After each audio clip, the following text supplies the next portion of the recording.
दोस्तों, पिछले वीडियो में आपने देखा मोनी चिड़िया को नदी के किनारे एक अंडा मिलता है और वो उस अंडे को उठा लाती है। कुछ दिनों के बाद उस अंडे से एक बच्चा निकलता है। दरअसल वो कबूतरी का अंडा होता है। काली कौवी कबूतरी से कहकर मोनी चिड़िया से कबूतरी अपना बच्चा छीन लेती है। कबूतरी उस बच्चे को खाना खाने को देती है पर वो खाने से मना कर देता है। अब आगे।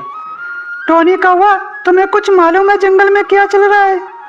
अरे नहीं, मुझे कुछ नहीं पता। तुम किस बारे में बात कर रही हो?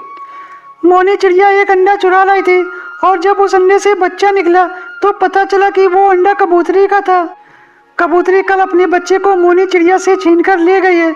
अगर तुम्हें मेरी बातों पर विश्वास ना हो तो तुम खुद ही उस मोनी चिड़िया से पूछ लो। उसके बाद टोनी कौवा मोनी चिड़िया के पास चला जाता है।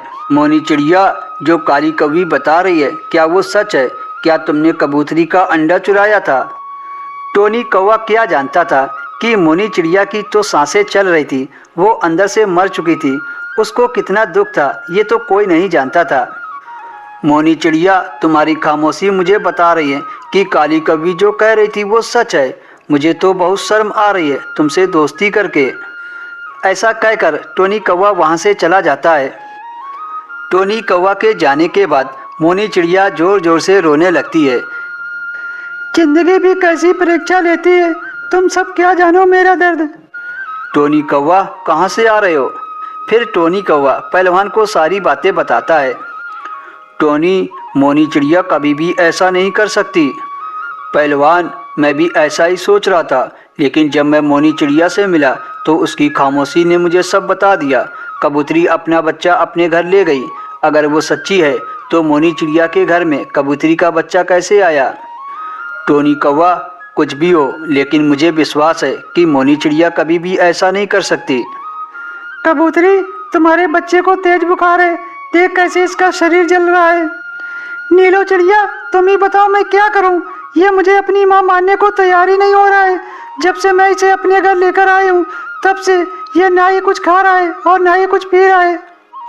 छोटे बच्चे, जिद छोड़ दो, यही तुम्हारी मम्मा है। देखो, तुम बिल्कुल अपनी मम्मा जैसे लग रहे हो। अच्छा, तुम ही बताओ, तुम्हारी शक्ल किस मम्मा से मिल रही है, इस मम्मा से या उस मम्मा से?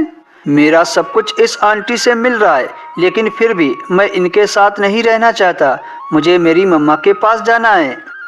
इधर पहलवान मोनी चिड़िया के घर आता है तो उसे पता लग जाता है कि मोनी चिड़िया अंदर से बहुत दुखी है। वो मोनी चिड़िया को छूकर देखता है तो पता चलता है कि मोनी चिड़िया को तेज बुखार है। अरे मोनी चिड़िया, तुम्हें तो तेज बुखार है। चलो, मैं तुम्हें डॉक्टर के पास ले चलता हूँ। मुझे मेरा बच्चा ला दो, वो मेरा ही बच्चा है। तो क्या हुआ अगर मैंने उसे जन्म नहीं दिया? मैं उसकी माँ हूँ, मेरा बच्चा मेरे बिना मर जाएगा। मोनी चिड़िया, तुम ऐसे हिम्मत ना हारो। अगर ऊपर वाले की इच्छा है तो तुम्हें जरूर मिलेगा। उसके बाद पहलवान चिड़ा कबूतरी के पास आ जाता है।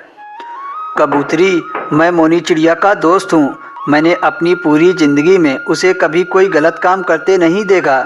वो मासूम चिड़िया तो हमेशा लोगों का भला करती है, लेकिन अभी वो जिस हाल में है लगता है वो कल तक मर जाएगी। अंकल, आप मेरी मम्मा के घर से आए हो। मुझे मेरी मम्मा के पास जाना है। अंकल, मैं यहाँ नहीं रहना चाहता। कबूतरी, ये बच्चा अपनी मम्मा के बिना नहीं रह सकता। देखो कैसे मोनी चिड़िया का नाम सुनते ही रोने लगा। मैं तो कहता हूँ कि तुम इस बच्चे को मोनी चिड़िया के पास छोड़ दो। हाँ पहलवान चिड़ा, तुम सही कह रहे हो। मैं समझ गई कि मैं इसकी मम्मा नहीं हूँ, असली माँ तो वह मोनी चिड़िया है। फिर कबूतरी अपने बच्चे को मोनी चिड़िया को वापस कर देती है।